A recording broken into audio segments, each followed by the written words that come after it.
familias. En nuestro próximo programa trataremos de ahondar en las causas del fracaso del capitalismo financiero, en sus errores más graves y en las posibilidades de fundación de un nuevo orden económico más justo. También trataremos de conocer un poco mejor algunas formas de economía alternativas.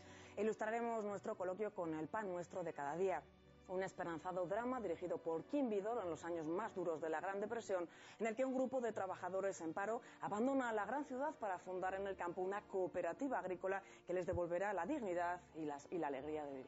No se la pierdan, ya saben que a partir de ahora no podrán llorar lamentando que la televisión es un desierto de la inteligencia y el buen gusto. Ahora ya pueden refrescarse en el oasis que les brinda Lágrimas en la lluvia. Todos los domingos a las 4 de la tarde, aquí, en Intereconomía Televisión.